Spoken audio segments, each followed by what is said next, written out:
तो इस मूवी के स्टार्टिंग में हम एक बिल्ली को देखते हैं जो कि पिंजरे से भाग रहा होता है और उसका नाम पुश होता है। वो भागकर शहर की तरफ जाता है। शहर में वो एक ठेके के अंदर जाता है। वहाँ कुछ लोग उसे मैजिक बीन्स के बारे में बताते हैं जिसे पुश कई सालों से ढूंढ रहा था। वे बताते हैं कि मैजिक बीन्स जैक और जिल के पास है। सीन यहाँ से शिफ्ट होती है और हम जैक और जिल को देखते हैं जो एक होटल में रुके हुए थे और उनके पास मैजिक बीन्स भी होती है। वो बीन चुराने के लिए पुश वहाँ पहुँच जाता है। तभी वहाँ एक और बिल्ली मास्क पहने हुए आती है। उस बिल्ली की वजह से जैक और जिल को पता चल जाती है और वे बीन्स नहीं चुरा पाते। बिल्ली भाग जाती है और पुश उसका पीछा करने लगता है। वह बिल्ली एक दरवाजे के अंदर चली जाती है। पुश भी उसके पीछे दरवाजे के अंदर चला जाता है और वो एक ऐसी जगह पहुंचता है जहां बहुत सारे बिल्लियां होती हैं। पुश उसे कहता है, तुम्हारी वजह से मैजिक बीन्स मेरे हाथ से चला गया, अब तुम्हारा क्या होगा। और वो फाइट करने के लिए तैयार हो जाता है, पर वहाँ के रूल के मुताबिक वे डांस फाइट करने लगते हैं और यहाँ पुश को पता चलता है कि वो एक फीमेल बिल्ली है और उसका नाम किटी है। वो वहाँ से चली जाती है। पुश के पीछे जाता है और यहाँ वो अंडा हमटी से मिलता है। हमटी को पुश पहले से जानता था। हमटी ने उसे धोखा दिया था।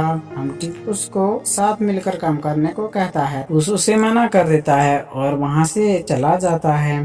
किटी उसके पास आती है और उसे पूछती है कि तुम्हारे और हमटी के बीच ऐसा क्या हुआ जो इतना बुरा था। पुश उसे बताने लगता है और हम पास्ट के सीन में देखते हैं जहाँ एक टोकरी एक अनाथ आश्रम के बाहर होती है और उसमें एक बिल्ली का बच्चा होता है। अनाथ आश्रम से एक औरत निकलती है और उसे अंदर लेकर जाती है और बाकी के बच्चों से मिलाती है और तभी वो छोटा पुश हमटी से मिलता है।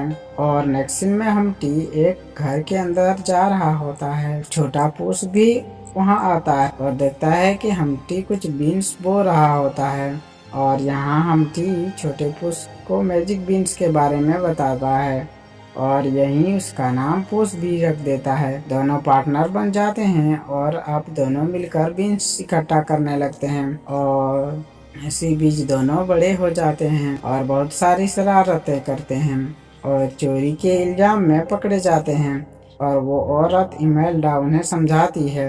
नेक्स्ट सीन में एक सांड दौड़ते हुए आता है। उसके सामने एक बूढ़ी औरत होती है। ये देखकर पुश उस सांड को रोकता है और उस औरत को बचा लेता है। सारे बहुत खुश हो जाते हैं और इमेल्डा पुश को बूट्स देती है। हमटी फिर से अकेला हो जाता है और चोरी में बार बार पकड़ा जाता है। पुश उसे ये सब करने से मना करता है और कहता है कि ये हमारा घर है, इन लोगों ने हमारा कुछ नहीं बिगाड़ा। मगर हमटी इतना आसानी से नहीं मानने वाला था। वो पुश को धोखे से ले जाता है और बैंक में चोरी करवाता है। तभी सिपाही वहां आ जाते हैं और दोनों भागने लगते हैं। भागते हुए वे लोग गिर जाते हैं और सारा सोना पानी में गिर जाता है और पुश भी पानी में कूद देता है और हम प्रेजेंट में आते हैं और पुश कहता है कि इसीलिए मैं आज भी भागता फिरता हूँ। तभी वहाँ हमटी आता है और कहता है कि मुझे भी अतीत की गलतियाँ सुधारनी है, मुझे बस एक मौका दो। पुश तैयार हो जाता है और नेक्स्ट सीन में जैक और जिल वे बीन लेकर जा रहे होते हैं और उसे चुराने के लिए पुश और किटी जाते हैं, पर उन्हें पता चल जाती है और वे जैक और जिल को बांधकर बीन ले आकर भाग जाते हैं और एक अजीब बादल के नीचे बोते हैं। उस बादल में कुछ जादुई होता है और वहाँ एक छोटे बीन की पौधा उग जाती है और तभी अचानक से पौधा बड़ा होने लगता है और वे लोग एक बादलों की दुनिया में पहुंच जाते हैं। वहाँ एक किला होता है। वे लोग उस किले के अंदर जाते हैं और उसके अंदर बहुत सारे सोने के अंडे होते हैं। वहाँ एक गोल्डन गूल्स भी होती है जो सोने के अंडे देती थी। वे लोग उस गुल्स को लेकर भागने लगते हैं और उनके पीछे कोई एक बड़ी सी चीज पीछा कर रही होती है। वे लोग गुल्स को लेकर वहां से भाग जाते हैं और एक जगह आराम कर रहे होते हैं। तभी वहां एक जैक और जिल आ जाते हैं और उन पर हमला कर देते हैं। नेक्स्ट सीन में हम देखते हैं कि पुस एक रेगिस्तान में होता है। वो तेजी से शहर की तरफ जाता है और सेंट रिकार्डो पहुंच जाता है। वो छुपते हुए किटी और हम्टी को ढूंढने लगता है।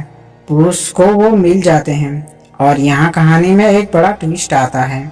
हम्टी यहाँ बताता है कि ये सब एक साजिश थी, ये सारे मेरे साथ मिले हुए हैं। मैंने बहुत वक्त बिताए हैं जेल में इसी की प्लानिंग में, तुमसे बदला लेने के लिए। तुमने मुझे अकेला छोड़ दिया था। और वो सिपाहियों को बुलाता है। सिपाही उसे गिरफ्तार कर लेते हैं और जेल में डाल देते हैं। वहाँ उसे एक बूढ़ा आदमी मिलता है। वो बताता है कि ग्रेट टेरर ही गोल्डन गुल्स की माँ है और वो उसे वापस लेने आएगी और पूरे सेंट रिकार्डो को बर्बाद कर देगी। तभी वहाँ किटी आती है और उन दोनों को जेल से छुड़ाती है। और पुस हम्टी के पास जाता है और कहता है कि मैं तुम्हें माफ कर दूंगा हम्टी, अगर तुम सेंट रिकार्डो को बचाने में मेरी साथ दो। साबित करो कि तुम्हारे अंदर अभी सच्चाई बाकी है। तभी ग्रेट टेरर वहां आ जाती है और गोल्डन गुल्स को ढूंढने लगती है। ग्रेट टेरर को शहर से बाहर निकालने के लिए पुस उस पर सवार हो जाता है और हम्टी गोल्डन गुल्स को लेकर शहर से बाहर भागता है। ग्रेट टेरर हम्टी के पीछे जाता है। वे लोग पूल में पहुंच जाते हैं और पूल टूट जाती है। हम्टी गिरने ही वाला होता है, तभी पुस रस्सी पकड़ लेता है और ऊपर खींचने लगता है। हम्टी कहता है कि तुम्हें गोल्डन गुल्स को बचाना होगा वरना ग्रेट टेरर सेंट रिकार्डो को बर्बाद कर देगी। और यह कहकर ही वो रस्सी को छोड़ देता है। तभी गोल्डन गुल्स भी गिरने ही वाली होती है कि पुस उसे बचा लेता है, ग्रेट टेरर को वापस लौटा देता है और हम्टी की तरफ तेजी से दौड़ता है। पर हम्टी टूटकर एक सोने के अंडे में बदल गया था। ग्रेट टेरर उससे उठाकर अपने साथ ले जाती है। सारे लोग खुश हो जाते हैं। पुस फिर से सेंट रिकार्डो का हीरो बन जाता है और वो एमेल्डा से मिलता है और उसे एक गिफ्ट देता है। तभी वहाँ सिपाही उसे पकड़ने आते हैं। पुस फिर से वहाँ से भाग जाता है और ये मूवी यहाँ एंड हो जाती है। ऐसे मूवी एक्सप्लेन के लिए वीडियो को लाइक, कमेंट, शेयर और सब्सक्राइब जरूर करें। धन्यवाद।